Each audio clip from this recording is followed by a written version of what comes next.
Et c'est le moment de prendre un peu de hauteur avec l'œil d'Hervé. Et Hervé, en médecine, l'IA est partout et elle promet beaucoup. Ah, elle promet beaucoup et je trouve même qu'on ne parle plus que de ça. C'est bien et c'est peut-être un peu fatigant par moment, mais c'est vraiment la révolution actuelle. Le diagnostic, les pratiques, la prise en charge, le parcours de soins, tout bouge et c'est merveilleux. Et en même temps, il y a l'envers du décor. L'envers du décor, il est de deux ordres. L'OMS nous parle d'une épidémie de solitude qui est liée en partie à la désertification médicale.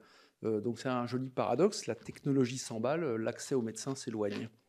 Donc le Et parcours ouais, c'est ce pourquoi tu nous dis que le parcours du soin du patient semble devenir parfois un véritable parcours du est combattant. complètement, et sans prendre des exemples très compliqués, on veut consulter un dermatologue en France, dans certains départements, le délai moyen est de 36 jours, voire 90 jours dans certains départements. Un ophtalmo, c'est en moyenne 20 jours pour une urgence et 87 jours la durée médiane pour caler un rendez-vous. Quand même, ça fait un peu peur. Mm. Et l'autre point parallèle, c'est la fracture numérique qui s'installe. Parce qu'on dit, l'IA, c'est formidable, il n'y a qu'à télécharger ceci, cela, scanner le QR code et tout ça. C'est pas si simple de converser avec un chatbot, de télécharger une appli, etc. etc. Et j'ai regardé les études faites notamment par l'INSEE, qui met en place un baromètre numérique sur 15 millions de personnes. Tout le monde est concerné par le numérique. 60% des patients ont plus de 70 ans. Vous voyez où je veux en venir. Et 70 ans à 70 ans, pardon, plus de 80% des patients portent une maladie. Ça veut dire que plus on vieillit, plus on est malade, plus on a besoin d'accéder au numérique, c'est compliqué. Et par ailleurs, on sait qu'une personne de plus de 75 ans sur deux n'utilise jamais Internet. Mm. Donc vous voyez, le problème arrive, on est obligé d'y aller et on ne peut pas. Et parmi celles qui utilisent Internet, près d'un tiers ne sont pas capables de faire la démarche toutes seules.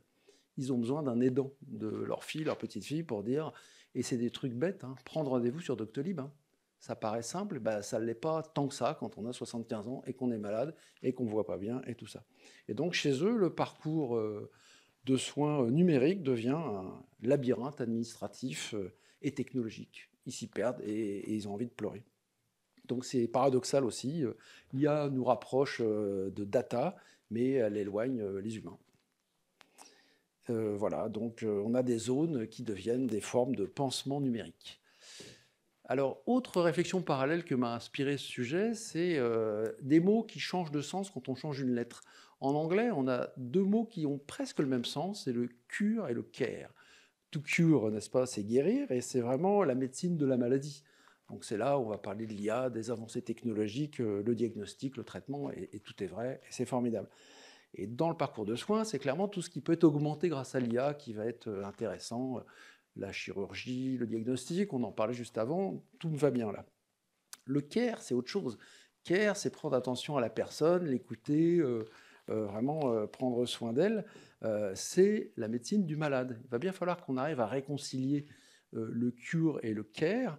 Et en français, ça m'a intéressé de voir que c'est pareil, à une lettre près, tout change. Le mot penser avec un E, où on Mm. pense à l'être humain, ou penser avec un A, où on soigne la maladie. Mm. Et voilà, donc entre la France et l'Angleterre, à un mot près, c'est la même histoire. Donc voilà, donc en Mm. conclusion, tout ça c'est formidable. L'IA nous promet des merveilles, mais il y a sans doute des limites. Le monde bouge, donc aujourd'hui, je voulais juste vous dire, take care, hein, prenez soin de vous. Merci Hervé. Rémi, là, à chaud, qu'est-ce que vous pensez de l'analyse du docteur Bono? Bah, je suis tout à fait d'accord avec ce qu'il dit. Maintenant, l'objectif de l'IA, ça va être aussi de rapprocher le médecin, enfin le patient du médecin, et notamment avec un diagnostic de précision.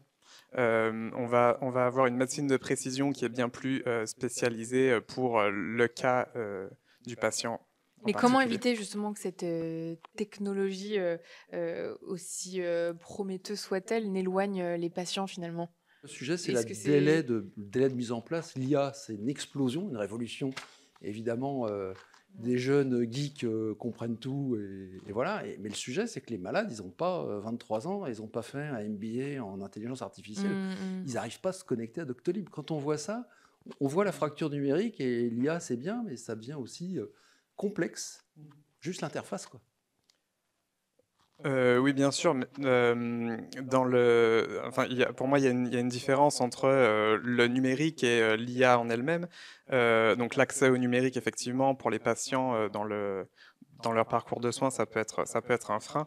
Maintenant, moi, là où je suis convaincu, c'est que l'IA peut apporter, grâce à de l'aide du côté des soignants, un meilleur parcours de soins pour le patient.